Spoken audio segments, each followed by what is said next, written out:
Nous sommes réunis aujourd'hui pour débattre d'un enjeu économique et social, la régulation des prix des produits alimentaires de première nécessité et du kérosène domestique. Nous sommes parmi les pays qui importent tout. Dans un contexte international marqué par le conflit, nous sommes les premiers touchés, les premiers victimes. Notre responsabilité d'abord est claire, protéger le pouvoir d'achat, garantir l'accès de tous aux biens essentiels et préserver la stabilité macroéconomique ainsi que la solidité de nos finances publiques. Je souhaite que cette réunion aboutisse à des décisions concrètes autour de 4 axes. Le premier concerne la surveillance et la transparence en ce qui concerne les prix, notamment les coûts internationaux. Le choix va être difficile, mais pourra être facilité par la compétition et l'organisation des importations, notamment les marges, les prix de détail. Je demande aux membres du gouvernement ainsi qu'aux autorités d'observation de régulation des prix de renforcer immédiatement la collecte et la publication des données ainsi que d'évaluer les chocs extérieurs. Les chocs extérieurs ne dépendent pas de nous. Nous subissons. Mais nous devons quand même avoir l'obligation de toujours rester vigilants et de rester présents en essayant de diversifier, de chercher la qualité et les prix, n'est-ce pas? Et cela, les commerçants ne sont pas prêts de le faire.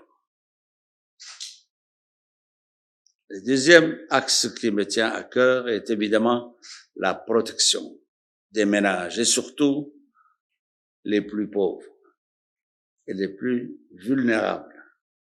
Les instruments que nous utiliserons devront être combinés à savoir la stabilisation ou le plafonnement des prix de certains produits de base, conforter les subventions ciblées sur les produits de base. Le troisième axe implique une concertation étroite avec le secteur privé qui a besoin d'argent, qui essaye de faire des bénéfices. Il a le droit, mais pas sans surveillance. Les importateurs, ils se divisent aussi en grossistes, distributeurs, détaillants. Tout ça, c'est une augmentation à chaque niveau. Parce que cette crise ne saurait justifier des hausses injustifiées. Il faudra mettre en place des opérations de contrôle. Monsieur le ministre du Commerce, mais pas seulement. Tout le monde doit participer. Les opérations de contrôle sont devenues indispensables.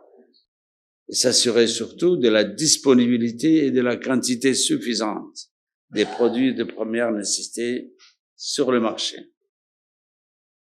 Le dernier et non moins important axe doit être la préparation et la résilience à moyen terme. Cette crise nous rappelle que notre sécurité alimentaire et énergétique ne saurait dépendre uniquement de la conjoncture internationale. Nous devons en conséquence accélérer la diversification de nos sources d'approvisionnement, la modernisation de la chaîne logistique et enfin le soutien à la production locale, chaque fois que cela est viable, afin de réduire notre vulnérabilité toujours au choc extérieur. Les conclusions de cette réunion devront, mesdames et messieurs, nourrir notre réflexion stratégique, notamment dans le cadre de nos plans de développement national et de nos partenaires régionaux.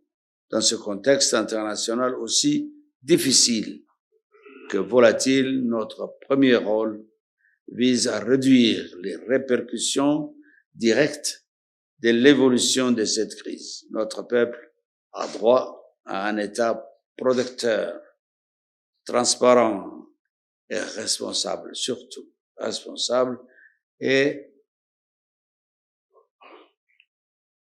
qui a de l'empathie pour son peuple, pour nos enfants, pour les plus pauvres, ceux à qui nous avons admis l'accès à l'éducation, à la santé, l'accès à sa défense.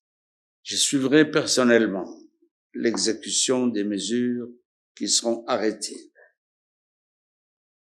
Khawatim Mubaraka. Assalamu alaikum wa rahmatullah.